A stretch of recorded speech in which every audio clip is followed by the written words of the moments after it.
உங்களோட சண்டேயை நீங்கள் எப்படி ஸ்பெண்ட் பண்ணுறீங்க? என்னென்ன வேலைலாம் சண்டே ஸ்பெண்ட் பண்ணலாம் ஒரு ட்ரேடர் அப்படிங்கிறதுக்காக நான் ஒரு 5 பாயிண்ட்ஸ் சொல்கிறேன். தேவைப்பட்டால் யூஸ் பண்ணிக்கோங்க.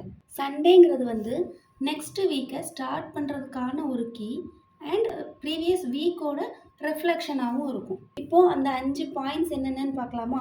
ஃபஸ்ட்டு பாயிண்ட் என்ன அப்படின்னு பார்த்தீங்கன்னா, சண்டே நீங்கள் என்ன பண்ணணும்னா, ப்ரீவியஸ் வீக்கோட ட்ரேடிங் ரிசல்ட்ஸை கோ த்ரூ பண்ணணும். அப்படி அந்த ரிசல்ட்ஸை கோ த்ரூ பண்ணும்போது அதில் என்னெல்லாம் தப்பாக இருந்துச்சு, என்னெல்லாம் கரெக்டாக இருந்துச்சு அப்படிங்கிறத நீங்கள் அனலைஸ் பண்ணி பார்க்கணும். அதுதான் செகண்ட் பாயிண்ட்டு. ப்ரீவியஸ் வீக்கை அனலைஸ் பண்ணி பார்க்கணும். அப்படி அனலைஸ் பண்ணி பார்க்கும்போது இன்னும் என்ன பெட்டராக பண்ணலாம் அப்படிங்கிற ஒரு விஷயத்தை நீங்கள் சர்ச் பண்ணணும். எப்போவுமே இம்ப்ரூவ்மெண்ட்டை சர்ச் பண்ணிகிட்டே இருங்க.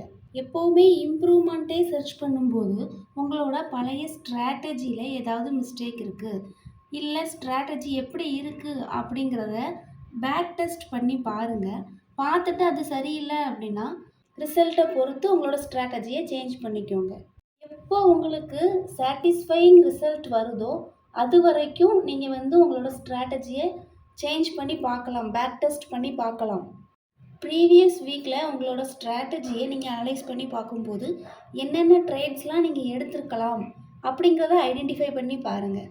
அடுத்து முக்கியமான ஒரு விஷயம் என்னன்னு பார்த்தீங்கன்னா, நெக்ஸ்ட்டு வீக்குக்கு என்ன பிளான் பண்ண போகிறீங்க அப்படிங்கிறத ஜேர்னல் பண்ணுறதும், நெக்ஸ்ட்டு வீக்குக்கான கோல் செட் பண்ணுறதுமே ரொம்ப முக்கியமான விஷயம். இந்த 4 விஷயங்களுமே நீங்கள் பண்ணினதுக்கப்புறமா நீங்கள் வந்து உங்களை ரிலாக்ஸ் பண்ணிக்கிறதுக்கு, உங்களோட மைண்டை ரிலாக்ஸ் பண்ணிக்கிறதுக்கு ஒன்று எஜுகேஷ்னலி ஏதாவது பாருங்கள், இல்லை ஏதாவது டாக்குமெண்ட்ரி வாட்ச் பண்ணலாம்.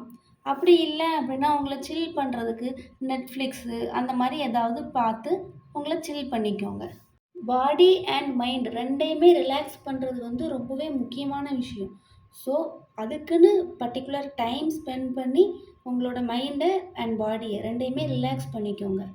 நான் சொன்ன இந்த 5 பாயிண்ட்ஸில் யாரெல்லாம் எதை இப்போதைக்கு ஃபாலோ பண்ணிகிட்ருக்கீங்க அப்படிங்கிறத எனக்கு கமெண்ட் பண்ணுங்கள். இது வரைக்கும் இது எதையுமே பண்ணாதவங்க இனிமேல் எதை பண்ண போகிறீங்க அப்படிங்கிறதையும் கமெண்ட் பண்ணுங்கள். தேங்க்யூ.